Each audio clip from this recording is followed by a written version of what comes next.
Break तो बाद तुहाडा सब दा बहुत बहुत स्वागत है। हुण आपां गलबात करांगे दूसरे सैकंड दे विच दूसरे इशू दी ओ कश्मीर मुद्दे दे उपर, जिस तरह कि अज 81 दिन हो चुके ने कश्मीर नूं बंद होया, उस ते कर्फ्यू लग्या होया।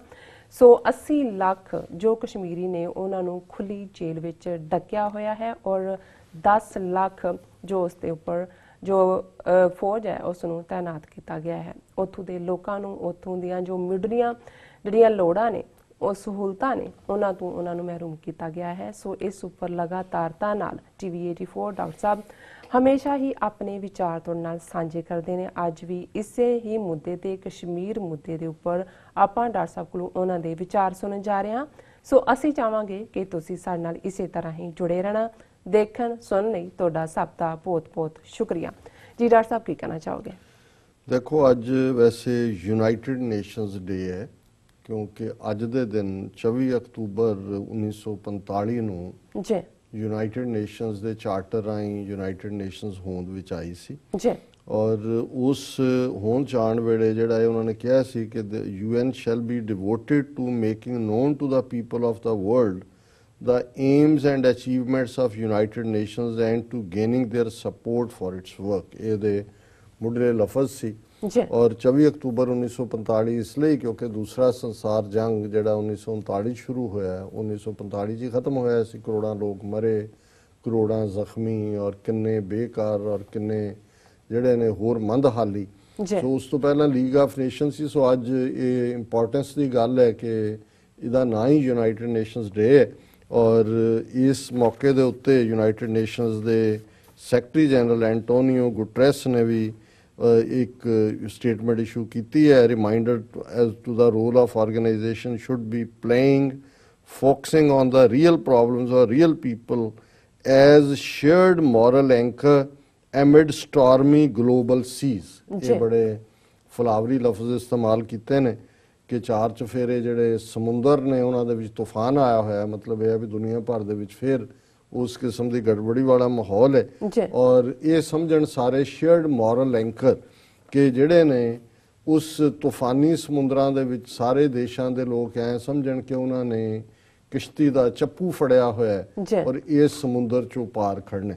सो एक पासे तां इस किस्म की बड़ी जिहड़ी है वो जिसनूं कहंदे ने सरमन दिता जा रहा है, बड़ा वड्डा खुतबा दिता जा रहा है UN दे सैकटरी जनरल वालों। पर दूसरे पासे दुनिया के उस हिस्से दे विच जिस खिते की गल जो 1945 UN होंद च आई तो जिहड़े पहले वरियां दे विच ही जिहड़ा 3 साल दे विच जिहड़ा UN सिक्योरिटी कौंसल ने रेजोल्यूशन किया कश्मीर के मुद्दे दे उत्ते, जिसनूं खुद इंडियन प्राइम मिनिस्टर जां इंडियन गवर्नमेंट लैके आई UN च। अज इस गल नूं 72-73 साल हो चुके ने और उही कश्मीर खिता ਜਿਹੜਾ ਅੱਜ 81ਵਾਂ ਦਿਨ ਹੈ। 80 ਲੱਖ ਲੋਕ ਜੇਲ੍ਹ 'ਚ ਡੱਕੇ ਹੋਏ ਨੇ। ਡੈਮੋਕ੍ਰੇਸੀ ਦੇ ਨਾਂ ਥੱਲੇ ਇੰਡੀਆ ਉਸ ਹਰ ਇੱਕ ਦੀਆਂ ਅੱਖਾਂ 'ਚ ਉਹਨੇ ਧੂੜ ਨਹੀਂ ਝੋਕੀ ਹੋਈ। ਐਕਚੁਅਲੀ ਇਹਨਾਂ ਨੇ ਸਮੇਤ UN ਦੇ ਔਰ ਦੂਸਰਿਆਂ ਦੇ ਅੱਖਾਂ ਬੰਦ ਕੀਤੀਆਂ ਹੋਈਆਂ ਨੇ। ਔਰ ਅੱਜ ਜਿੱਥੇ ਇਹ ਸ਼ੇਅਰਡ ਐਂਕਰ ਔਰ ਸਟਾਰਮੀ ਗਲੋਬ ਤੇ ਇਹ ਉਹ ਦੇ ਬੜੇ ਜਿਹੜੇ ਨੇ ਉਹ ਫਲਾਵਰੀ ਵਰਡਸ ਇਸਤੇਮਾਲ ਕਰ ਰਿਹਾ UN ਸੈਕਟਰੀ ਜਨਰਲ। ਅੱਜ कश्मीर दे विच ब्लॉक डिवेलपमेंट्स के नाँ थले जड़ियाँ शैम इलैक्शनस हो रही हैं। और इलैक्शन आए ने कि सारिया जड़ियाँ धिरां ने लड़न वालियां उन्होंने लीडर बिहाइंड बंद ने। उन्होंने चोणों का भी बाईकाट किया है।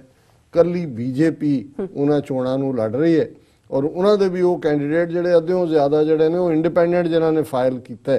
लेकिन ये किसी को नज़र नहीं आता। और इसे दे उत्ते ही एक स्टोरी जिदा उन्होंने हेडलाइन ये दिता कि Indian democracy becomes mockery in occupied Kashmir, BJP only contestant political party. सिर्फ एक BJP है जी लड़ रही है, बाकी तो उन्होंने उसकी मॉकरी बना दी है, उसका मजाक बना दिता है। और दिलचस्प गल ये है कि भी जोड़ा एक सरपंच जिन्होंने लास्ट चोणा वेले उन्होंने पोस्टर बॉय बनाया सी डेमोक्रेसी का, इसलिए क्योंकि जुझारुआं ने बाईकाट का सद्दा दिता सी। पर इन्हें सरपंच ने अपनी जान ते खेड के भी अपने पिंड च भी 12 होर पंच भी जिताए आप भी। और ये भी इन्हां दी ट्रिब्यून की स्टोरी है। Sarpanch shown as poster boy of democracy remains in detention. ਜਿਹੜਾ ਪਿਛਲੀਆਂ ਚੋਣਾਂ ਵੇਲੇ ਡੈਮੋਕ੍ਰੇਸੀ ਦਾ ਪੋਸਟਰ ਬॉय ਸੀ। As Jammu and Kashmir is gearing for the block development council polls, Imran Dar, a 33 years old sarpanch who was shown as a poster boy of grassroots democracy, was declared anti-national and booked under the Public Safety Act.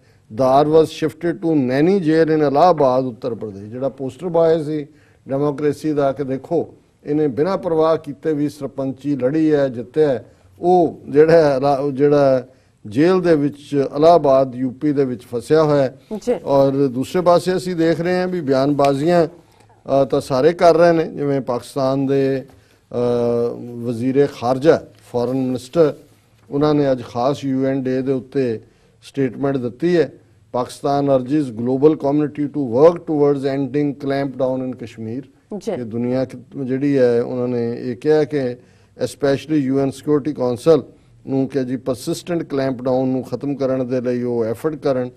ਔਰ ਬਿਆਨ ਹੀ ਹੈ, ਚਲੋ ਚੰਗਾ ਬਿਆਨ ਹੈ, at least ਮੈਨੂੰ ਤਾਂ ਲੱਗਦਾ ਸੀ ਵੀ ਪਤਾ ਨਹੀਂ ਇਹ ਵੀ ਕਿੱਥੇ ਚਲੇ ਗਏ ਮਹਿਮੂਦ ਕੁਰੈਸ਼ੀ ਸਾਹਿਬ, ਲੇਕਿਨ ਚਲੋ ਇਹ ਨਿਕਲੇ ਨੇ ਔਰ ਇਹਨਾਂ ਨੇ ਬਿਆਨ ਦਿੱਤਾ। ਤੇ ਬੜੀ ਦੇਰ ਬਾਅਦ ਪਾਕਿਸਤਾਨ ਦੇ ਫੌਜੀ ਚੀਫ ਹੁੰਦੇ ਸੀ ਔਰ ਅੱਜ ਕੱਲ੍ਹ ਉਹ ਸਾਊਦੀ ਅਰੇਬੀਆ 'ਚ ਜਿਹੜੀ ਜੁਆਇੰਟ ਫੋਰਸ ਇਹਨਾਂ ਨੇ ਬਣਾਈ ਸੀ, ਫਾਰਮਰ ਆਰਮੀ ਚੀਫ ਰਹੀਲ ਸ਼ਰੀਫ, ਉਹਨਾਂ ਨੇ ਕਿਉਂਕਿ ਸਾਊਦੀ ਅਰੇਬੀਆ 'ਚ ਨੇ ਔਰ ਉੱਥੇ ਉਹਨਾਂ ਨੇ ਪਾਕਿਸਤਾਨ ਦੀ ਐਮਬੈਸੀ 'ਚ ਰਿਆਦ ਦੇ ਵਿੱਚ ਮਾਰਟੀਅਰਸ ਡੇ ਸੈਰੇਮਨੀ ਰੱਖੀ ਸੀ। ਉਹਦੇ 'ਚ ਉਹਨਾਂ ਨੇ ਇਹ ਜਿਹੜੀ ਕਾਊਂਟਰ ਟੈਰਰਿਜ਼ਮ ਕੋਲੀਸ਼ਨ ਹੈ ਉਹਦੀ ਕਮਾਂਡ ਕਰਦੇ ਨੇ।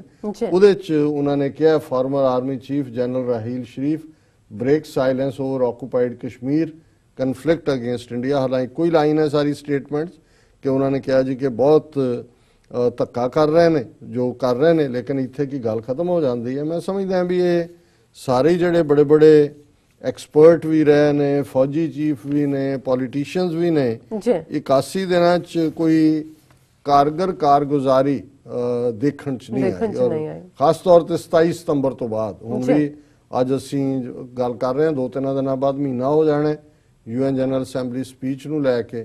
ਕੱਲ ਵੀ ਮੈਂ ਗੱਲ ਕੀਤੀ ਸੋ ਸਾਡੇ ਕਾਜ਼ੀ ਸਾਹਿਬ ਨੇ ਲੋਕਲੀ ਕਸ਼ਮੀਰ ਨਾਲ ਇਹਨਾਂ ਦਾ ਤਾਲੁਕ ਹੈ, ਉਹ ਮੈਨੂੰ ਅੱਜ ਕਹਿ ਰਹੇ ਸੀ, ਕਹਿੰਦੇ ਡਾਕਟਰ ਸਾਹਿਬ ਤੁਸੀਂ ਵੀ ਫਰਸਟ੍ਰੇਟ ਹੋ ਗਏ ਲੱਗਦੇ ਹੋ ਵੀ ਕੱਲ ਕਹਿੰਦੇ ਤੁਹਾਡਾ ਮੈਂ ਪ੍ਰੋਗਰਾਮ ਸੁਣਿਆ। ਮੈਂ ਕਿਹਾ ਨਹੀਂ, ਕਈ ਵਾਰ ਤੁਹਾਨੂੰ ਹਕੀਕਤ ਬਿਆਨਣੀ ਪੈਂਦੀ ਹੈ। ਕਿੰਨੀ ਕੁ ਦੇਰ ਤੁਸੀਂ ਸ਼ਲਗਮਾਂ ਨੂੰ ਸੇਬ ਕਹੀ ਜਾਓਗੇ, ਫਿਰ ਤੁਹਾਨੂੰ ਕਿਸੇ ਵੇਲੇ ਕਹਿਣਾ ਪੈਂਦਾ ਕਿ ਭਾਈ ਸੇਬ ਸੇਬ ਹੁੰਦੇ ਨੇ, ਸ਼ਲਗਮ ਹੁੰਦੇ ਨੇ, ਸੋ ਘੱਟੋ ਘੱਟ ਕੁਛ ਕਰੋ। ਸੋ ਹੁਣ ਜਿਹੜੀ ਜੁਡੀਸ਼ਰੀ ਜਿਹਦੇ ਦੇ ਉੱਤੇ ਬੜੀਆਂ ਆਸਾਂ ਹੁੰਦੀਆਂ ਨੇ ਜੇ ਇਹ ਕਰੇਗਾ, ਅੱਜ ਸੁਪਰੀਮ ਕੋਰਟ ਨੇ ਕਿਹਾ restrictions have to be reviewed from time to time.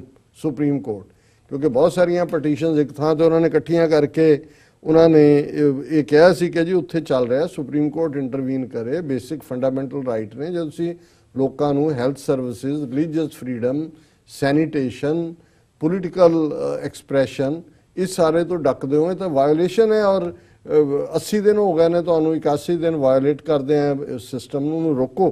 ਪਰ ਇਹ bench headed by justice NV Ramana which was hearing a bunch of petitions challenging the restrictions imposed in the state following the scrapping of its special status, was told by Solicitor General Tushar Mehta that they were reviewing restriction on daily basis। कि जी ਅਸੀਂ ਉੱਥੇ daily basis ਤੇ review ਕਰ ਰਹੇ ਹਾਂ ਔਰ in around 99% area no restrictions are there। ਜੇ 99% 'ਚ ਕੋਈ ਨਹੀਂ ਨੇ, ਚਲੋ 1% ਤੁਸੀਂ ਕਹਿੰਦੇ ਹੋ ਹੈਗੀਆਂ ਨੇ, ਤੇ ਫਿਰ ਤੁਸੀਂ ਅਮਰੀਕਨ ਕਾਂਗਰਸਮੈਨਾਂ ਦੇ ਡੈਲੀਗੇਸ਼ਨ ਨੂੰ ਕਿਉਂ ਡਿਨਾਈ ਕਰਦੇ ਹੋ ਕਿ ਉਹ ਨਹੀਂ ਜਾ ਸਕਦੇ? ਸੈਲਫੋਨ ਤੁਸੀਂ ਇੰਟਰਨੈਟ ਸਰਵਿਸਿਜ਼ ਕਿਉਂ ਬੰਦ ਕੀਤੀਆਂ ਹੋਈਆਂ ਨੇ? ਬਿਲਕੁਲ। ਜਦੋਂ ਇੱਥੋਂ ਦੇ ਸੈਨੇਟਰ ਆਲਰੇਡੀ ਇੰਡੀਆ 'ਚ ਸੀ ਟ੍ਰੇਡ ਮਿਸ਼ਨ ਲਈ ਗੱਲ ਕਰਨ, ਤੁਸੀਂ ਉਹਨਾਂ ਨੂੰ ਵੀ ਉੱਥੇ ਕਿਉਂ ਨਹੀਂ ਜਾਣ ਦਿੱਤਾ? ਔਰ ਅੱਜ ਇਹਨਾਂ ਦੀ ਆਪਣੀ ਖਬਰ ਸੀ ਕਿ ਤੀਸਰੀ ਸ਼ੂਟਿੰਗ ਹੋਈ ਹੈ, ਜਿਹੜੇ ਐਪਲ ਵਪਾਰੀ ਜਿਹੜੇ ਨੇ ਉਹ ਉੱਥੇ ਬਾਹਰੋਂ ਲਿਆ ਕੇ ਯੂਪੀ ਬਿਹਾਰ ਦੇ ਉਹ ਉੱਥੋਂ ਲਿਜਾਣਾ ਚਾਹੁੰਦੇ ਸੀ ਤੇ ਉਹਨਾਂ ਨੇ ਸ਼ੂਟ ਡਾਊਨ ਕੀਤਾ। ਇਹਦਾ ਮਤਲਬ ਇਹ ਹੈ ਵੀ ਜੇ 3 ਸ਼ੂਟਿੰਗਸ ਔਰ ਡੈਥਸ ਵਪਾਰੀਆਂ ਦੀਆਂ ਹੋਈਆਂ ਤੇ ਉੱਥੇ ਇਹ ਤਾਂ ਨਹੀਂ ਹੈ ਵੀ ਸਭ ਨਾਰਮਲ ਹੈ, ਤੁਸੀਂ ਕਹਿੰਦੇ ਹੋ ਵੀ ਇੱਕ ਗੋਲੀ ਵੀ ਨਹੀਂ ਚੱਲੀ। ਔਰ ਕਸ਼ਮੀਰੀਆਂ ਦੇ ਹਵਾਲੇ ਨਾਲ ਹੁਣ ਮੇਰੇ ਮਨ 'ਚ ਵੀ ਇਹ ਸੀ ਕਿ ਵੀ 80-81 ਦਿਨ ਹੋ ਗਏ ਨੇ, ਸਭ ਕੁਝ ਬੰਦ ਹੈ, ਇਹ ਖਾਂਦੇ ਕਿੱਥੋਂ ਨੇ ਜਾਂ ਕੀ ਹੈ?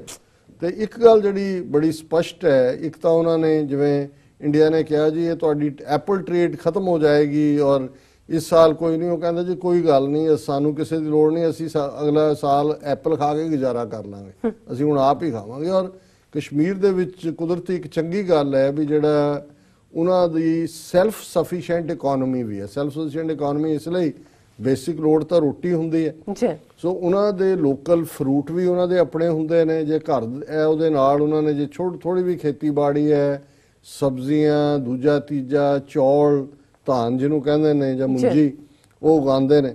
सो उन्होंने कहा जी कोई नहीं, जे हुण तुसीं सानू कढ़ दिता है, साडी खो लई है कश्मीरीयत, तो तुसीं भी इत्थे वैलकम नहीं कि तुहाडे इत्थे वपारी आके साडे सेबां दा वपार करन, हुण कोई नहीं, सारा साल असीं जिहड़ा वो सेब ही खा के गुजारा कर लांगे। सो कुल मिला के उत्थे तां रिजिलियंस है, लेकिन 81 दिन बीतण बाद भी UN डे दे उत्ते बड़ियां बड़ियां तकरीरां, अज पब्लिक हॉलीडे है, सारे UN ਦੇ ਆਫਿਸਿਸ ਜਿਹੜੇ ਦੁਨੀਆ ਭਰ 'ਚ ਨੇ, ਪਰ ਉਹਨਾਂ ਨੂੰ ਆਪਣਾ ਉਹ ਕਸ਼ਮੀਰ ਨਜ਼ਰ ਨਹੀਂ ਆਉਂਦਾ, ਜਿਹਦਾ ਰੈਜ਼ੋਲੂਸ਼ਨ ਅੱਜ ਵੀ 72 ਸਾਲ 'ਚ ਤਾਂ ਫਾਈਲਾਂ ਦੇ ਉੱਤੇ ਘਟਾ ਕੀ ਉਹ ਤਾਂ ਜ਼ਮੀਨ 'ਚ ਦਬ ਗਈ ਹੈ ਫਾਈਲ ਵੀ ਉਹਨੂੰ। ਜੇ ਹੁਣ 5 ਅਗਸਤ ਤੋਂ ਬਾਅਦ ਇੱਕ ਬਰੀਫ ਹੀਅਰਿੰਗ ਕੀਤੀ ਵੀ ਸੀ ਉਹਨਾਂ ਦੀ ਸਿਕਿਉਰਿਟੀ ਕਾਉਂਸਲ ਨੇ, ਕਲੋਜ਼ ਡੋਰ ਔਰ without taking any minutes and without taking any decision, लेकिन लोग तो उवें ही सफर कर रहे हैं फौज के थले।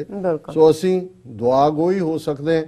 और एक पासे जिथे अज असी करतारपुर लांघे का फाइनल ड्राफ्ट के उत्ते दोनों धिरां दे साइन होने के उत्ते खुशी का इजहार करते हैं, पर नाल दी नाल साडा दिल अपने कश्मीरी भरावां भैणां दे नाल भी धड़कदा है।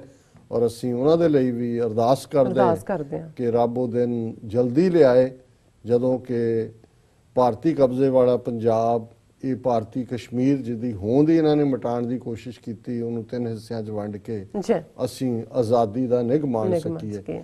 ਅਸੀਂ ਦੁਆਈ ਕਰਦੇ ਹਾਂ, ਅਰਦਾਸ ਕਰਦੇ ਹਾਂ।